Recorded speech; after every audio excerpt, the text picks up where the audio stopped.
All right, everyone, 1 minute late. I'll take that. Just gonna test the sound first. I'll be good. Had to make sure the dogs were fed beforehand, so I didn't get eaten by one of them after, right?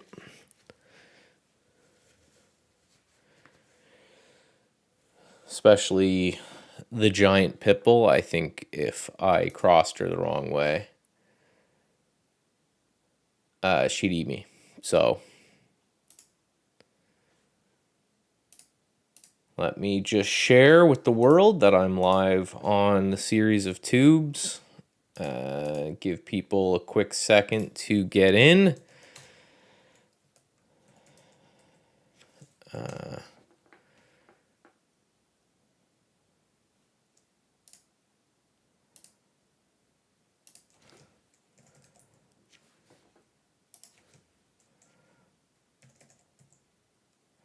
Man, I log into LinkedIn for 1 second just to post this stuff, which is the only thing I ever use LinkedIn for, and just spam.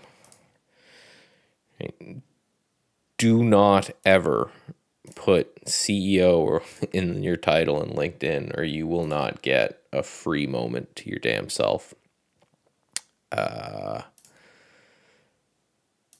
right. Hear you. Everything's good. Okay, so let's do that. We'll test that. That works. Turn that on. I have the blinds and everything closed today because it's a heat wave in Canada.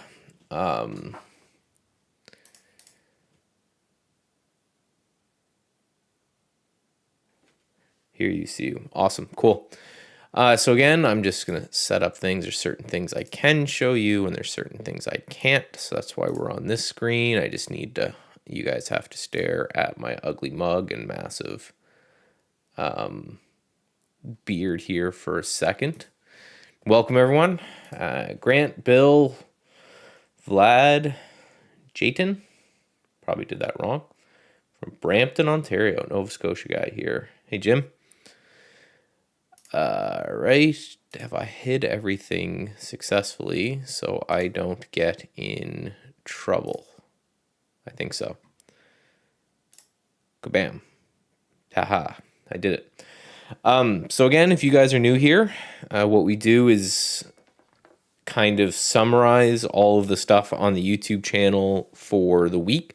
All the short videos I've done, and today or this week there was a longer, more educational one that of course no one's watching, but that's just the nature of it. And we're going to we go through all that, then I go give you my thoughts on the markets, the crypto markets and the equity markets.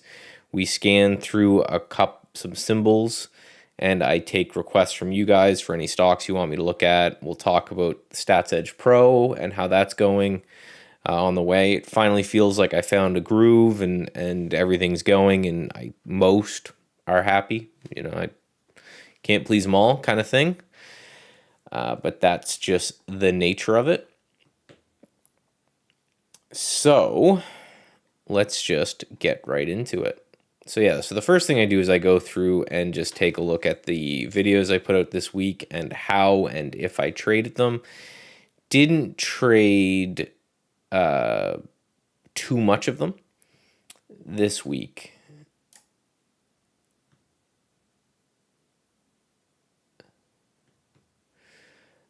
So let's go and get into it. So let me bring up the calendar. What would the first one have been? It's what I would have done on the 7th, right? Right. Too many screens here.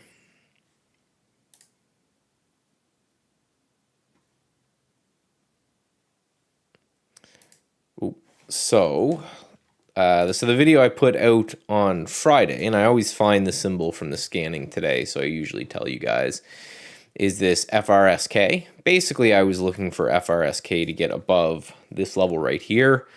It never did, so there was no trade to be had there. There was no reason to enter that one. I'll take a look at it. You know, I still have an alert set if it ever gets over that price. I'm still interested, but right, it just, you know, sold off pretty much entirely. One thing I'm doing, and I got a question about this to avoid all these wicks that are going on, and we can talk about this a bit. I am only trading. I'm only entering and exiting my swings unless a stop is hit in the last hour of the trading day, and I've been doing that for about a month now, and I have no plans on going back because it is saving me from a lot of things like this, that, you know, that wick may have gotten someone in and then you just get stopped out. There's a lot of that. So I want to see how the candle closes before I get in, and that's kind of the premise of that mentality.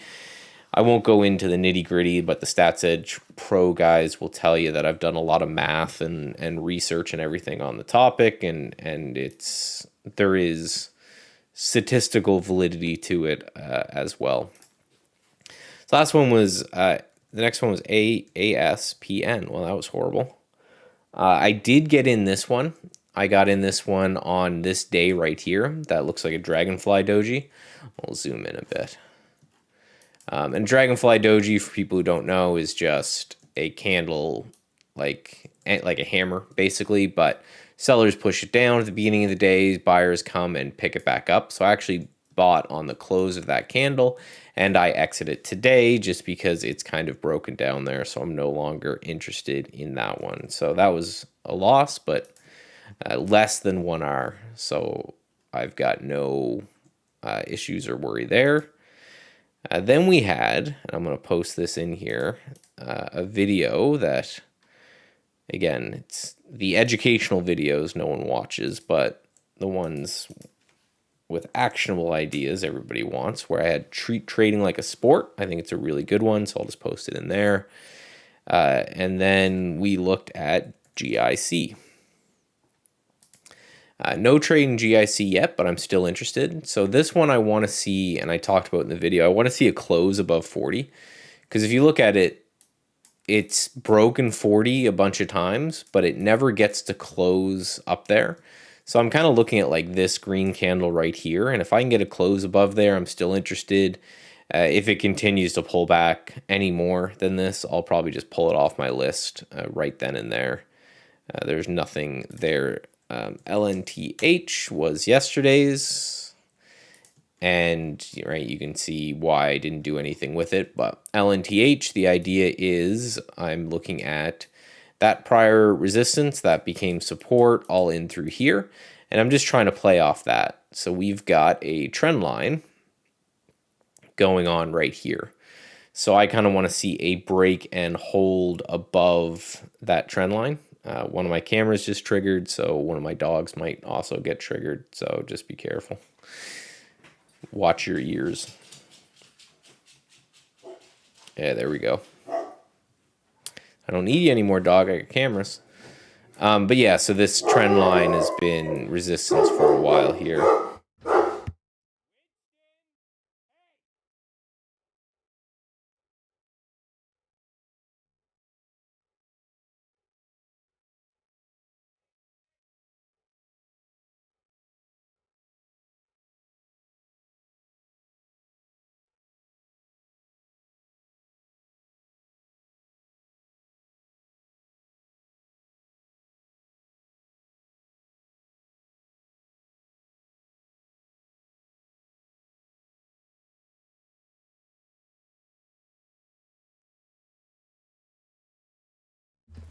I friggin' swear.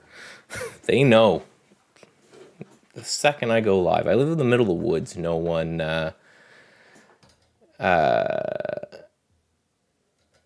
yeah, no one's gonna, so no one visits me, but it's like the rare time they do, they wait till I'm streaming. But yeah, so I'm basically on LNTH. I was looking for it to clear that trend line. Obviously haven't done that, but it still hasn't been able to close. And if you pay attention here, zoom in a bit.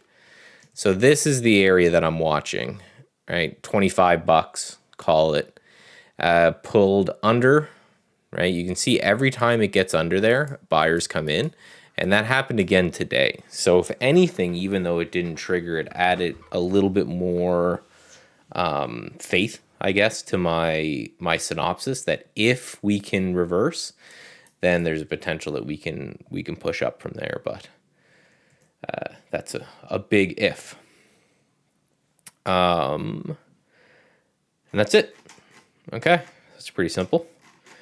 That was all of the videos for this week. So what was it? Just one trade from that, one loss.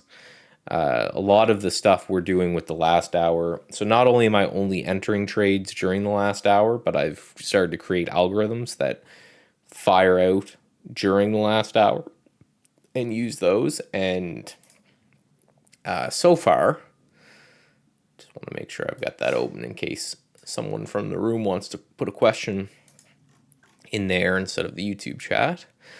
But yeah, so I've got some algos that are coming out in the last hour, and those have been just absolutely on fire in the last couple weeks. So I've got no complaints there at all.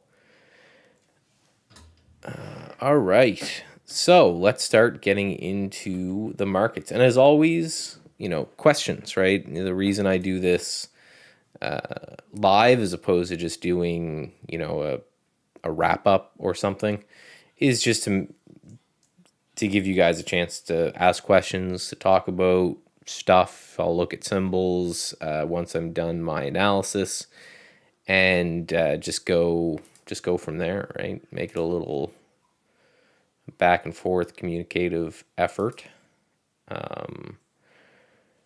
Where is my trend spider?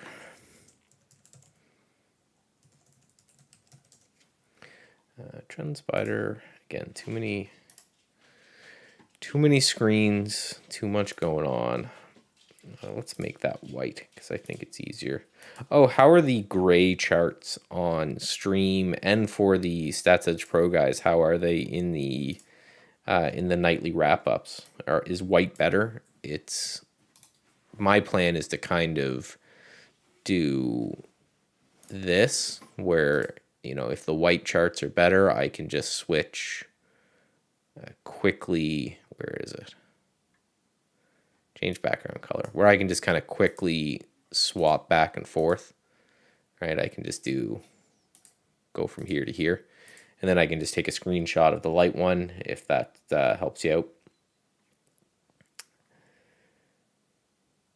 Okay, so let's take a look at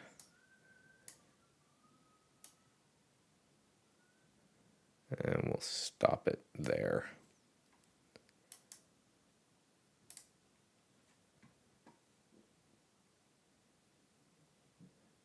White is better. Yeah, I vote white. Yeah. I figured white would be better I usually try to share, even though I always use darker charts just for easier on my eyes. I find that sharing lighter charts is actually easier to read when they get, compressed down for Twitter or something like that.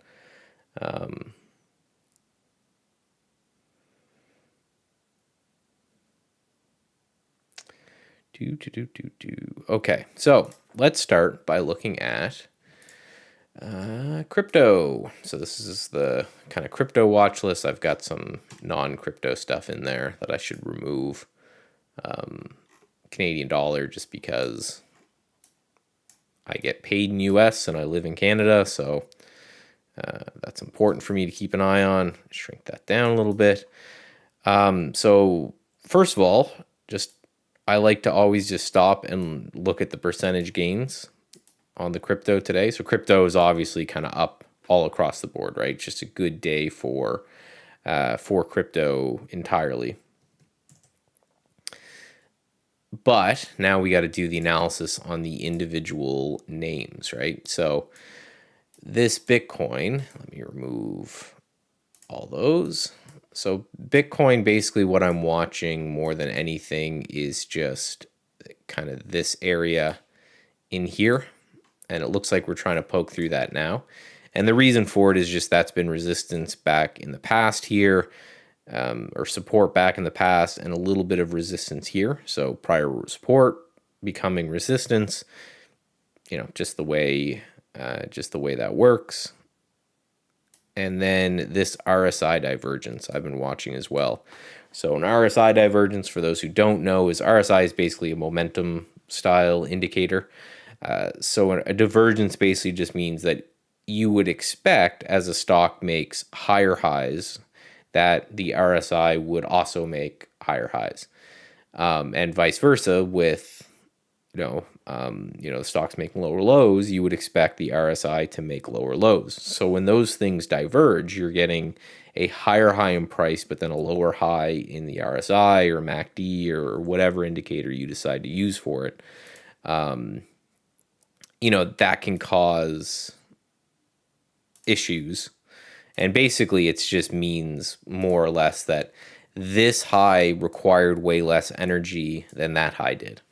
So if the stock's making higher highs, but it's doing so on less energy, the theory being that that could be time for reversal. So it's not an entry point, but when I saw it when we were up here before, I liquidated a lot of a long Bitcoin play that I bought right here, and I talked about all that live as we were doing that. So if we can hold and close today above that price, maybe that means that the resistance is cleared. I should probably redraw this because I want to include not just do that. Right, I want to do it more like that. Right, just to include the body of these candles. So, 49.20, probably call it 50K just to be easy. Needs to get above 50K. We go through, we can see that Litecoin is doing better. ADA is doing way better. So ADA is obviously the one. Cardano is the one to watch. I had a buddy telling me to get in this at 10 cents. I'm mad I didn't listen to him. I think it was 10 cents. It was near there. So for ADA, what you got to just watch now is the highs.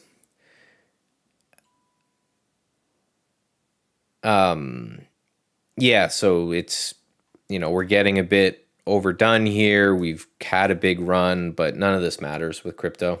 Right? Things can just go forever. So with ADA watching all-time highs, full disclosure, I am in a bunch of Doge, which again, I told people when in Statsedge Pro, but it was basically for the same kind of a reason, where if we looked at the same point for Bitcoin, right, and I'm basically focusing on this high and this low and those wicks. So, call it 29, 30 cents is where the resistance is. And this one has just been, it's more volatile than anything. And again, it's not that I believe in Doge as the future of currency or something, but I'm in from about 25 cents. If I could get out at 50 cents, I'd double my money and I'd be happy as a pig in poop. But looking at this, it's kind of unnerving that Doge is actually the worst performing of the majors. So I got to keep that not in mind.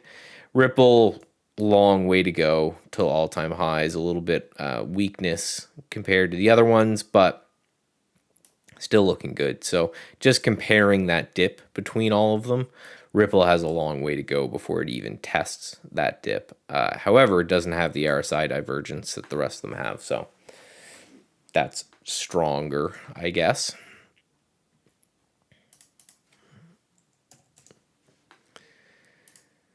So that's it for, I guess I could start doing currencies if people want them. I don't know if anyone cares. I just am playing around with trading them a bit. Plus, again, I get paid in US dollars and I trade US dollars account. I'm Canadian, so ideally I want a very weak Canadian dollar because that would be better for me. And it does kind of look like that's possibly the case, right? Obviously in a downtrend here in the Canadian dollar. So if that downtrend continues, that should push us a little bit lower here. All right, now one thing I like to do is let's go to Koyfin. Koyfin.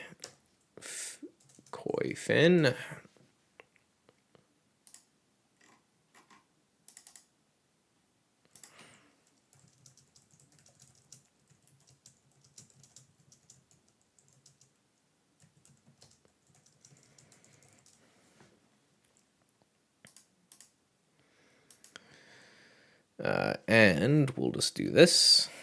God, I'm getting like slick with this stuff, eh?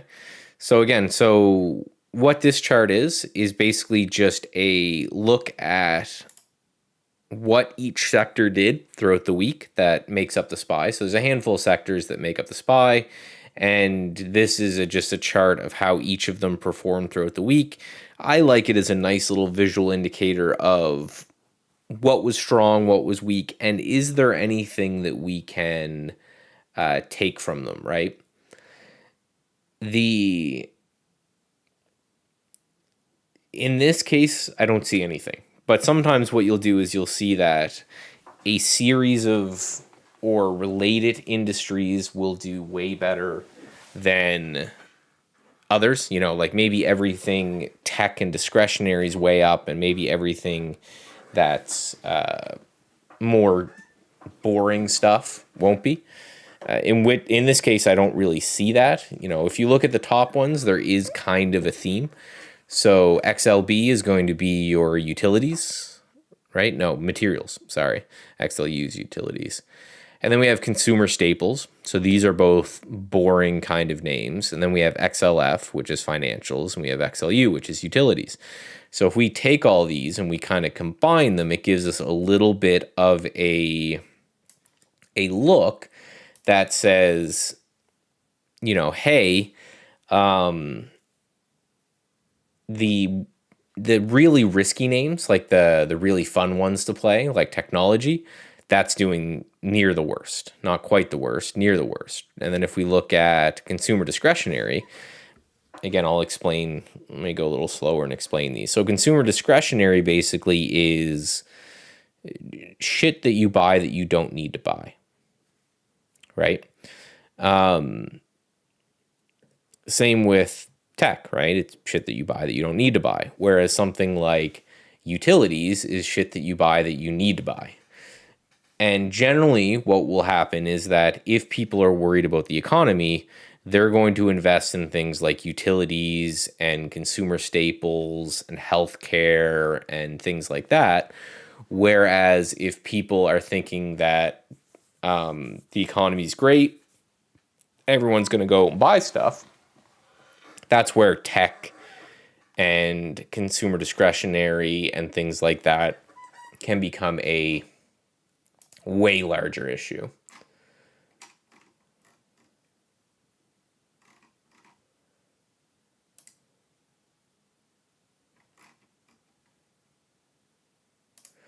So with this, I'm noticing a little bit of, I don't know, quote unquote fear, I guess, in the market, but really nothing crazy. So now I just want to take a look at Monday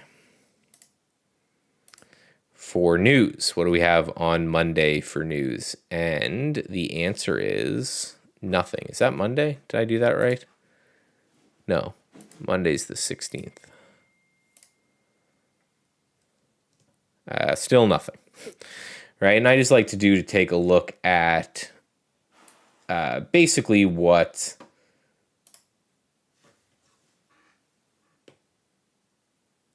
is there anything market moving on its way? And there's not, right? So nothing market moving on the way. The boring stocks and the boring sectors are taking off. So now we can go into the actual list. So I'm going to take a look at XLB and I'm going to see how that's doing versus XLK.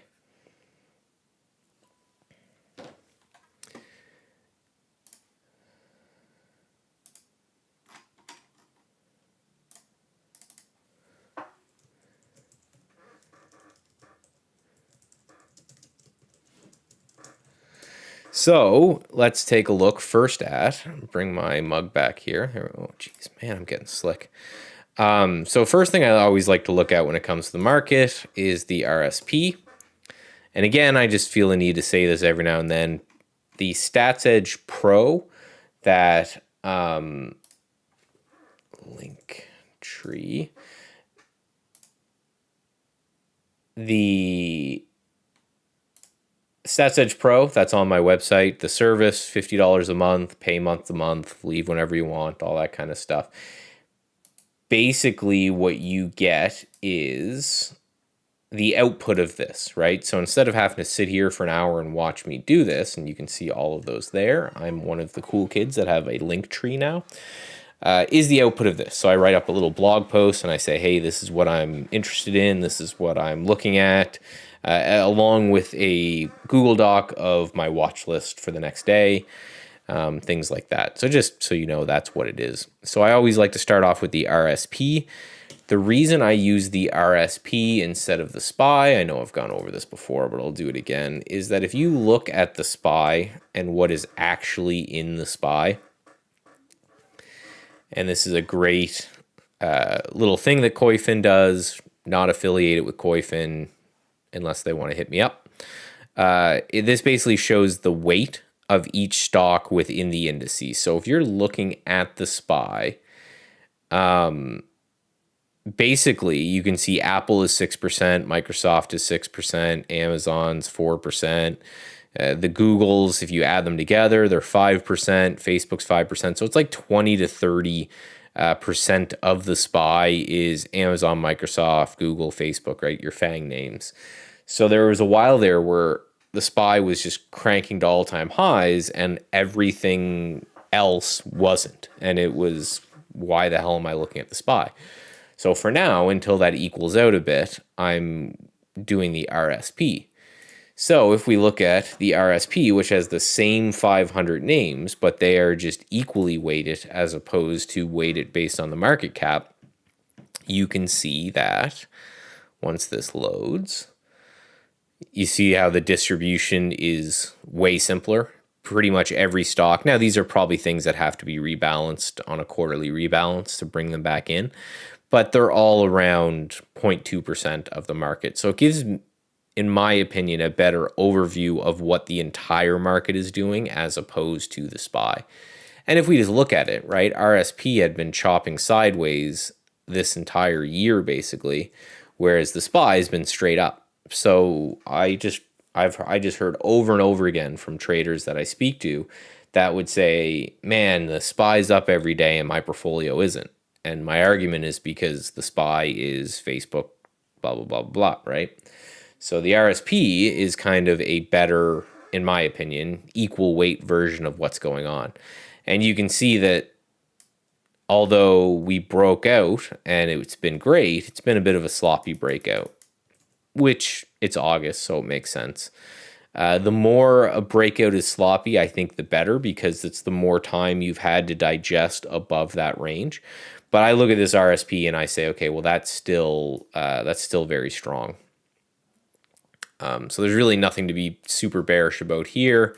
I will say that, you know, whenever I see multiple dojis in a row like that, that kind of says that there might be some indecision going on. So you may be in for a reversal or a bit of chop, but it's really nothing that I would cause any fear or panic with. And then we can take a look at the IWM, which is the small caps, and this is the world that most of us short-term traders live in, is in the small caps world as opposed to the big S&P 500 names. And again, you can see why it's hard to be a small cap guy in this market, because even though the SPY has been doing phenomenally, the RSP and the IWM is still not,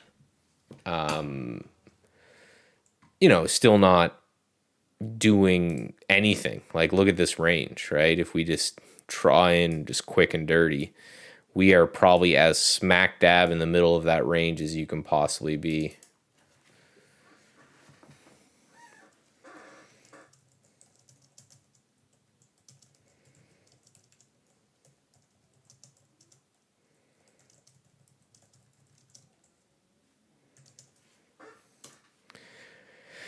And looking at this, I kind of see a little bit of a wedge going on there.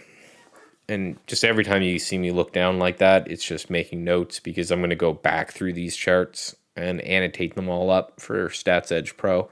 So I just want to make sure that I'm covering the same things that we're talking about here.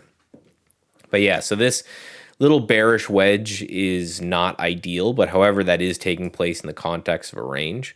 So I wouldn't be shocked to get a pull down to or near that range, and then, we can go from there. Or maybe it, right, down to the bottom of the range and chop around and continue on. But that's a little bit of an unnerving pattern to me. Seeing all the topping tails up here, just saying that the IWM can't get up through them yet, might not be totally ideal.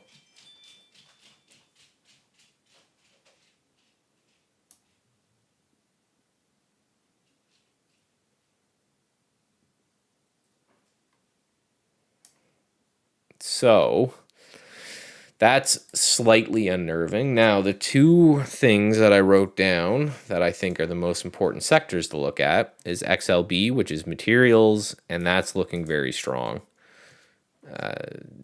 We have all-time highs ahead of us, kind of right in through here.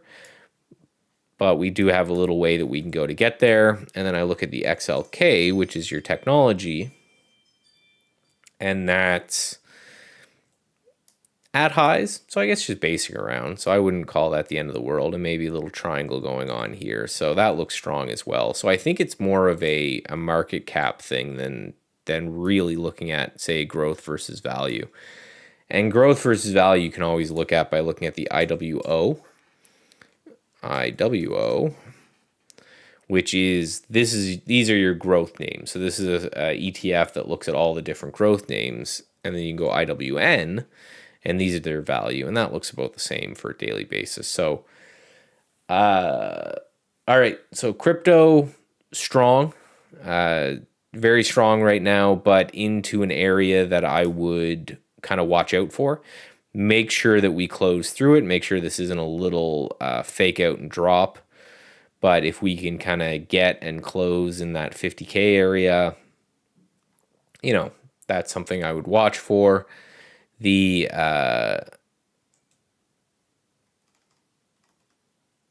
these names, like the ADA, even Ether, these are looking better, right? They're not in that area. They have kind of nothing between them and all-time highs. So Ether, Bitcoin looking better than, and we can actually do that, Ether, Bitcoin, right? Ether, Bitcoin looks like it's going to potentially break out. Which just means that these Ethereum names and smart contract names might be a better bet if you're trying to buy some crypto right now. Might be better to go into the Ethereum, Cardanos, that type of thing, as opposed to Bitcoin as the digital gold part. Summarize my thoughts on the market. We got the SPY that's hitting new all-time highs, but if we look at the IWM, which is the smaller cap, that's not looking nearly as well. And then into the sector analysis, that's not a different thing. But the sector analysis just showed us that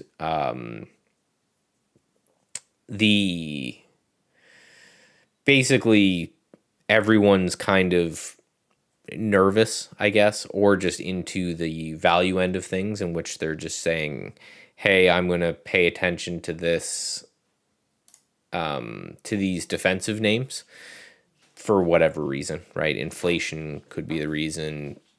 Who cares, right? When it comes to the news, doesn't help anyone.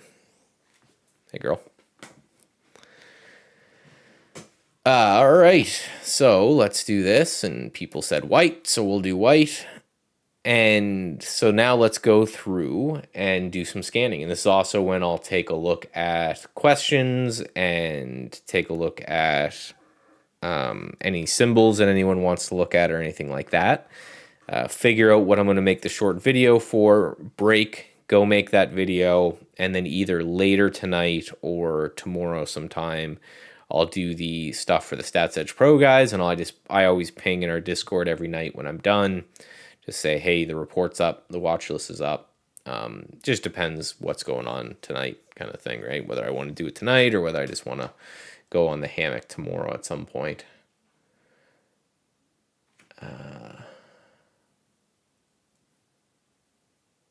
So I got one question in the Statsedge Pro Discord room. Just says, how does RSI differ in terms of hit rate versus MACD or stochastic diversion or divergence? I don't think it makes a difference. I bet you 9 times out of 10 when you see an RSI divergence, you also see a MACD divergence, and you also see a stochastic divergence. I don't think there's any power to either the divergence itself or to whatever indicator you're seeing the divergence on, right? It's more of just a momentum style indicator. So again, a lot of them are momentum indicators. So again, I just don't think there's a whole lot of power one way or the other there. Again, I use it as a look at this and then do your price analysis on this, because price, as Brian Shannon says, price is the only thing that pays. So again, for me, it's just kind of a, hey, look at this indication. Gonna run that there. So let's look at, and here, let's actually do this part too.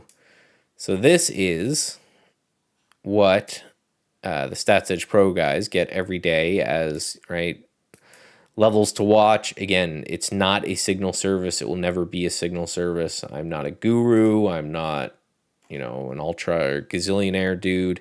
It's just what I'm watching and where I would watch to put a stop, right? And then I just pull in these prices. So one thing I like to do first is just remove from this list anything that doesn't look interesting to me anymore. Like OCUP, for example, doesn't look interesting to me anymore.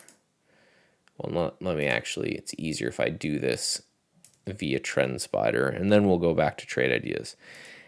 Also, if you're interested in either of these products that you see me kind of pop back and forth with, TrendSpider and trade ideas, links are in my link tree, which is under all of my videos. I updated all of my charts, all of my videos, so they now have that link tree in them, and then I also just post them in the chat there. But yeah, I just like to go through them and see, yeah, BGFV, again, not really interested. I think a lot of these are going to have this same kind of thing. HIMS, I still like.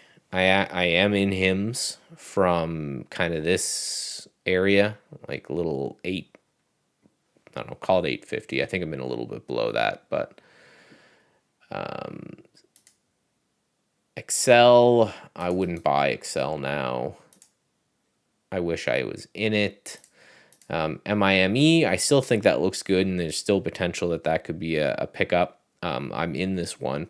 I just really like this kind of hook pattern that sometimes you see at highs and you get a little bit of a pop into. HZNP, I'm probably not really interested there anymore. Not in that one, but it does look good. SKX, still fine. LHTN, still fine. AFRM, still fine. IC, still fine. ASPN, not fine. Just pare down the list first and then build it back up. QS, I still like it. I can change the price though. Where would I be? No, it's still 24. The thing I like about this QS is we've got this kind of sideways support right here, but again, you can see this RSI divergence going on, just showing some pick that up. Do I send the watch list on email or is it daily? No, it's done every day. So again, I can show you guys. So this is what, let's go back a few days. I just don't want to give you guys like the cool stuff that other people are paying for, right? That doesn't seem... So this is what it would have looked like. This is, yeah, just do it here. All right, so this was for August 2nd, so like a week ago. Right, basically it goes, I post a blog like this every day, right? It starts with the crypto. This is what I think of the crypto markets, right? I was still saying watch the dojis, but sometimes they're at turning points. And then again, After this, we pulled back to about here, and I actually bought some before the pop, and now we're sitting right here. And then I was looking at the equity, or the RSP, just like, again, what I'm doing here, and I said we're holding over resistance. I've actually changed it, so it's no longer my handwriting. I've actually turned that into type. Talked about the RSI divergence in the Qs that could show some weakness, and we haven't really moved much in the Qs since then. Actually just picked this at random, but it was a pretty good one. Again, talked about flight to safety and how you might want to look at safety names instead of anything else. And then talked about the news that comes the next day. So again, this is all done every night. And then here's the stocks that I'm watching, and right, the levels that I'm interested in at them. And that, just to do it visually, again, it's not handwriting anymore. I don't know why they put up with my handwriting as much as they did, right? Tesla 700, that was a great little pop there. And then, yeah, it links you to that list. And then I just give a final thought on the market, right? So, right, talked about how the RSP was bullish and all of that. And then that links back into, if you click on that link, that's what goes right here. And then again, just every day. And the point of this, right? The point of, yeah, I'm not interested in that. I'm going to remove that from the list. The point of this is that I don't, again, not a signal service, not telling you what to trade. Don't ever want to get into that game, right? I think people who play that game generally just are going to end up being bad traders, right? If you just want someone to say, hey, you know, pop on a mic and tell me what to buy. It's like, that's not going to end up well for you in the long run. And that's not to be an ass, but the point is that I'm trying to share with everybody what I do anyway. And that's why it was always handwritten, because I always, again, everyone knows this thing, Apple, do some things. I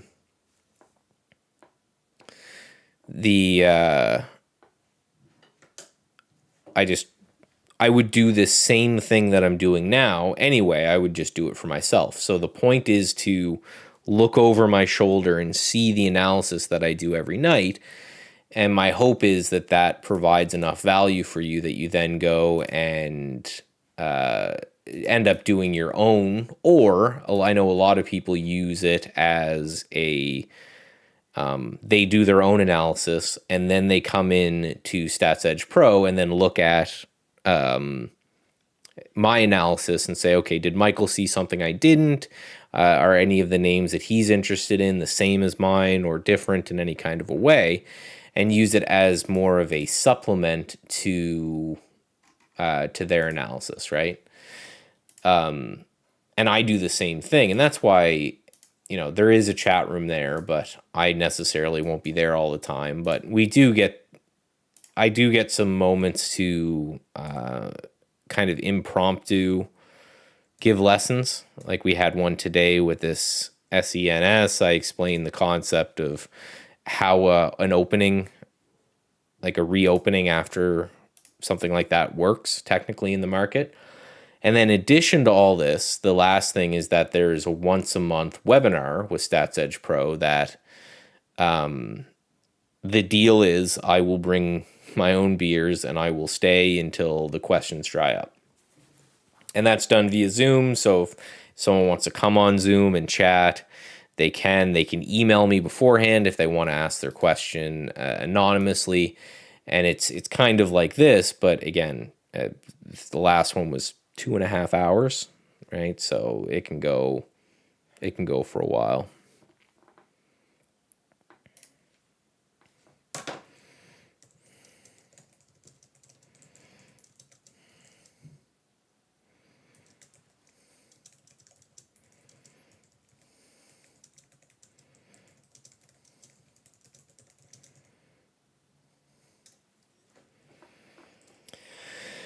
Okay, so let us scan and try to figure out A, what to make the video about, and then B, just create the list. And this is how, again, so every time you see me do this, because some people have probably already noticed where I do that, it's just me capturing a screenshot so that I can annotate it later so I can put it into the Statsedge Pro stuff. So Airbnb is looking good.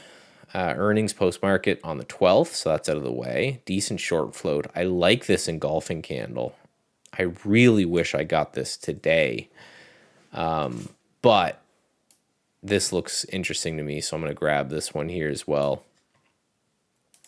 I like these kind of engulfing candles so we've got some resistance right here. We're right at that resistance point. We gap down this morning on earnings, and then buyers just go no. So it must have been a bad earnings report, or the guy said something that wasn't good or whatever. But during the day, buyers were able to take control of that. They use that dip on earnings as a buying opportunity, which is something I'm always interested in.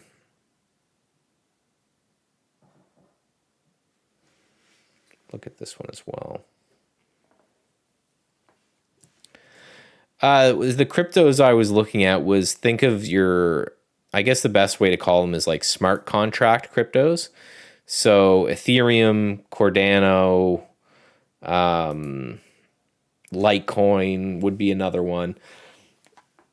My philosophy when it comes to crypto, and I've done a lot of work in the crypto space, but just like trigger warning, because I know if you say the wrong thing about crypto, like the only thing crazier than gold bugs and like QAnon people is crypto people. Like you don't mess with them. But I don't ever foresee Bitcoin being the currency, right? Because it's too slow, it's too expensive. They went big block instead of small block, which there's a whole, I can find the documentary and send it to you if you want, that talked about the block wars with Bitcoin.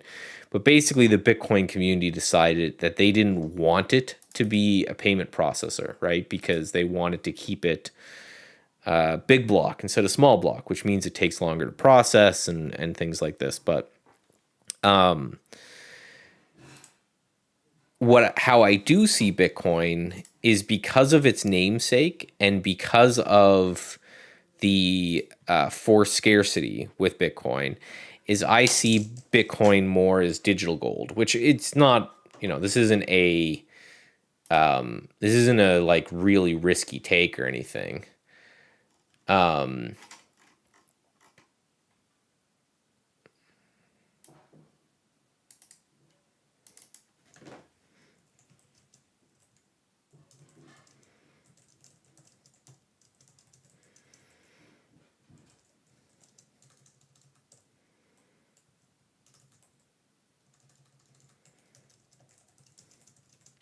So, and that's basically the end of Bitcoin I see as a utility, right? Now, you can obviously still use it as a financial transfer, but because it's slow and expensive and cumbersome, I think it's going to be more reserved to big transactions and not, like, I don't foresee a world where you go pay with your hamburger with a Bitcoin, right?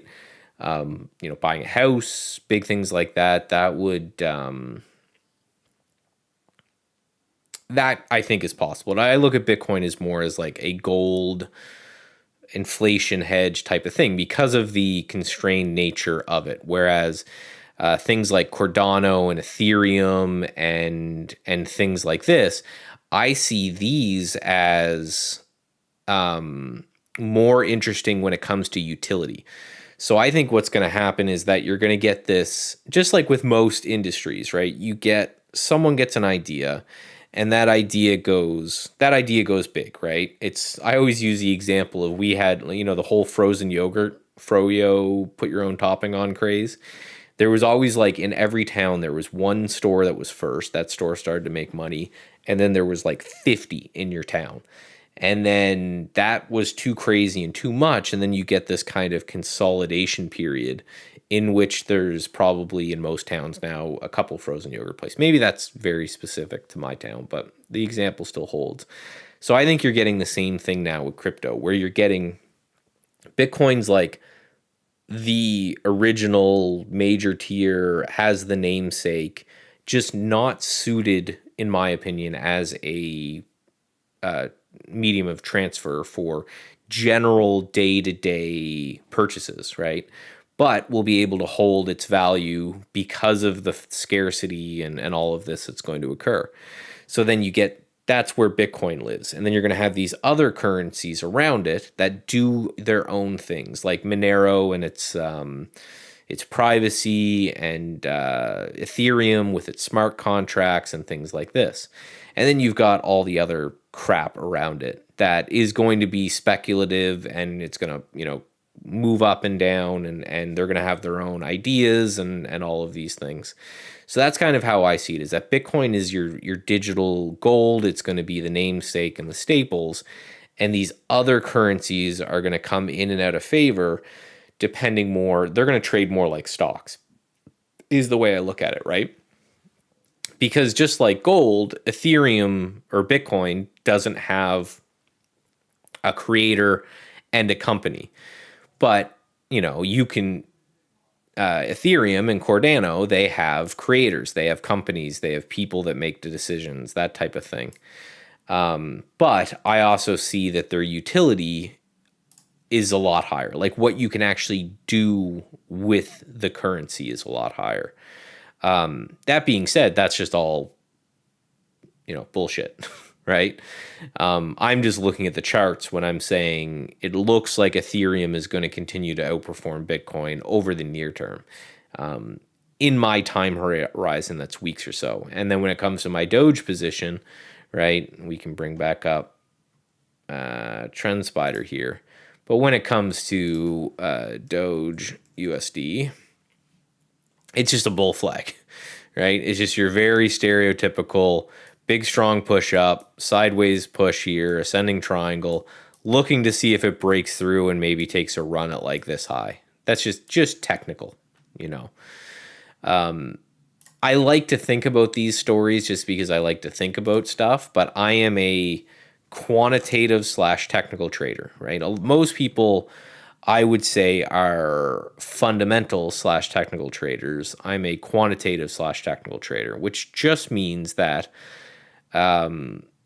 mostly everything I do starts with some sort of study on the math behind something or the reason for something to move the way it is. And then from there, I apply, right? I've got my CMT right there. I apply, market knowledge to that thing. Whereas, again, I don't think, teach their own. There's nothing wrong with being a story guy that combines technicals.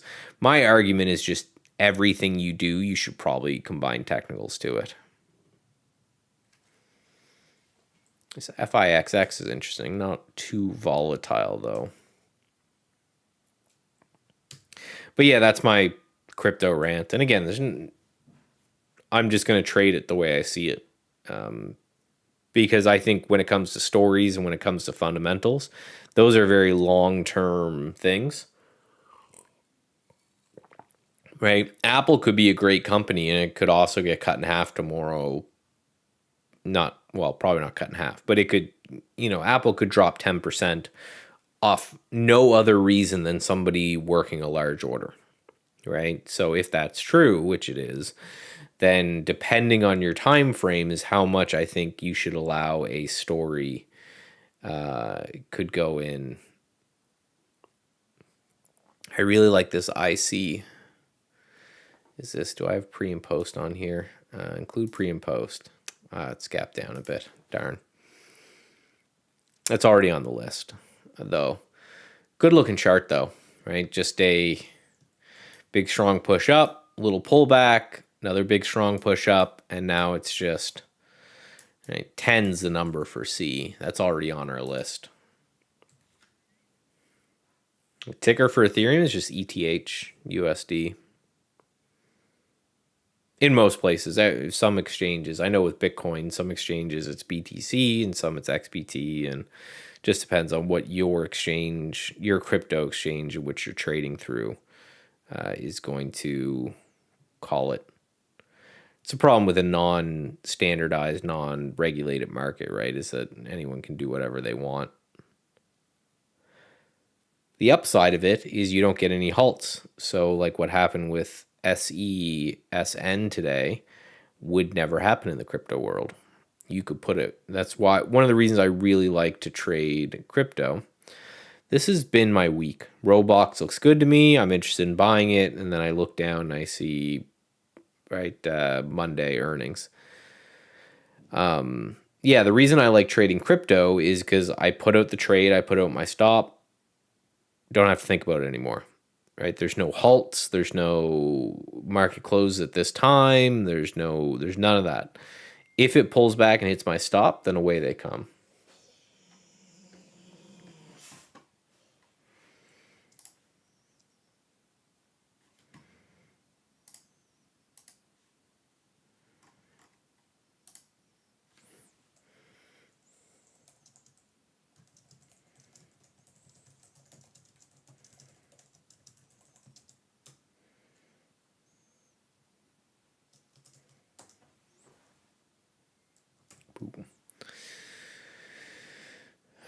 Red Rock Resorts. A REIT? Is Red Rock a REIT? Holding company which engages managed development. Okay, yeah. It's a nice look. I'm going to add that one too, I think. As always, if anyone has any questions or if anyone has any tickers or whatever they want me to look at, let me know. You having problems over there?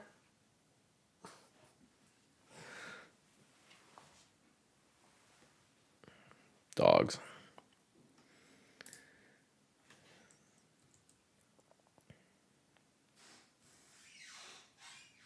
So as you can see, kind of with my trading style, I'm a very pullback kind of person, right? Like, so I like the look of this one, just big, strong, and then pull back, right?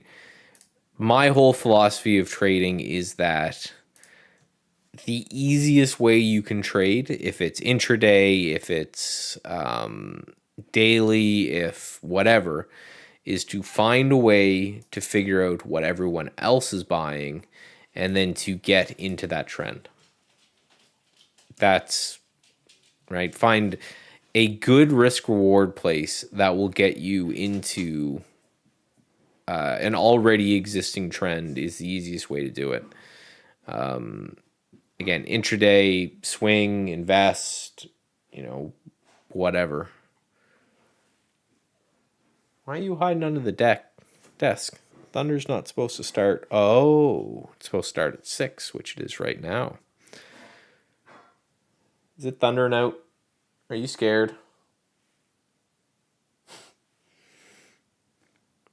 Friggin' monster.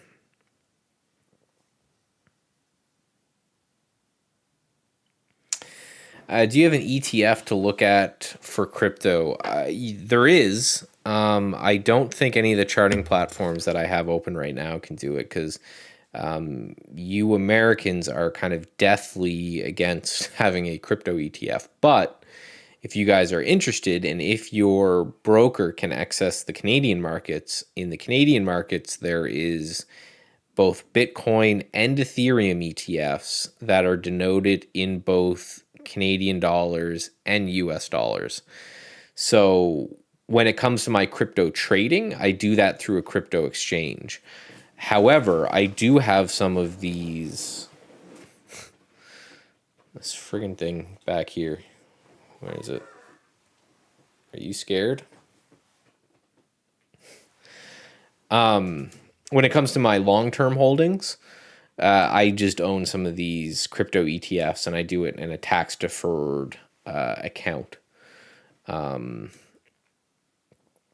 Is kind of the way I do it. But yeah, there's not in America, sadly. I know that's been a thing. Now, there's proxies, right? MSTR, for example, is going to move really close to Bitcoin, right? If we zoom out, it has the same type of crypto thing. You've got Riot Blockchain. You've got, so that seems decoupled. You've got Mara, right? So these are companies that are heavily in the crypto space. You have GBTC. This is a Bitcoin trust. So you can trade these if you're trying to do it for the long term. But if you have interactive brokers, you should have access to the Canadian market. And then you can find these Ethereum and Bitcoin ETFs. And basically, all they do is they buy futures in those markets. So the downside is obviously you're trading a 24-hour market with something that closes. So there can be issues there. Oh, dog freakout number 2 is on the way. All right, so I can see one ticker thing, and then I may take off. I need to figure out what I always tell you guys what the video is about. Algin looks good, right? It's 700 seems to be the number right now. It seems like it can't really hold above 700. So I would just watch these two bottoming tails right here. If it can't hold above these bottoming tails, that's probably where I would bounce. I would, if I was looking to buy it, I'd probably wait to see it hold over 700. It's probably the way I'd look at it. Any pearls of wisdom of how do I know if a gap is going to follow through? Best way I cannot, it's just to wait. And, it means you're going to miss some. But I find that gaps that break down out of their opening range fairly quickly are going to be your most problematic, right? So just wait. Now, there is one thing. What's a good gap to look at today? Let's just do it on Apple. This is something that I've played with, and it's not correct in all circumstances. But if you take a look at, let's just grab this, and let's just do, 30-minute, 15-minute chart. And then let's grab this. So here's your anchored VWAP drawing tool. And if you anchored that from the day before the gap, like you can see how perfect that worked. I just pulled this one at random. But right, everyone knows your VWAP for intraday trading for the single day. But if you go back one more day and then kind of use that as your guide, because that will tell you where the buyers from this current day and yesterday live. And if it can't hold that, then I think that's probably going to be a way to have problems. So you may want to see a pullback and a hold of that area, and that be kind of the move for there. Well, the first thing I'll recommend about building a trading plan is right in my link tree right here. And in that, one of the first things that you'll see is I think I just call it a free trading course. And it's a trading course that I did with my wife during quarantine, where we went from the very absolute what is a stock is episode 1, and we went all the way through fundamental, statistical, everything trading concept related, and at the end built a trading plan. So if you're going through it and it's a little bit simplistic, go to the end where I actually say this is the checklist that you should create. Here's a trading plan you should create. Here's how you would create your own trading plan. So I would give that a shot. All right, guys, let's find out what the video is. So then I got to take off and make the video so that I can do something else.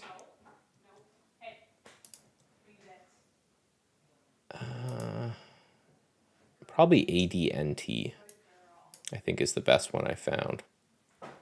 ADNT. No, ANDT.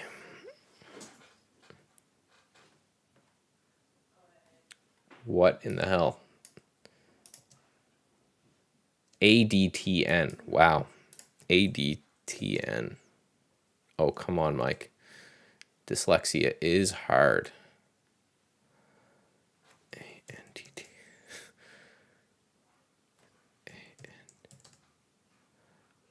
Oh my God. It is late on a Friday. This one. There we go. ADTN. I don't know why that didn't pull up when I got it. Just like the 3 bottoming tails, 4 bottoming tails we see in through there. Looking to see if that can kind of pop up, break 24 and keep going. So that's the video that I'll make.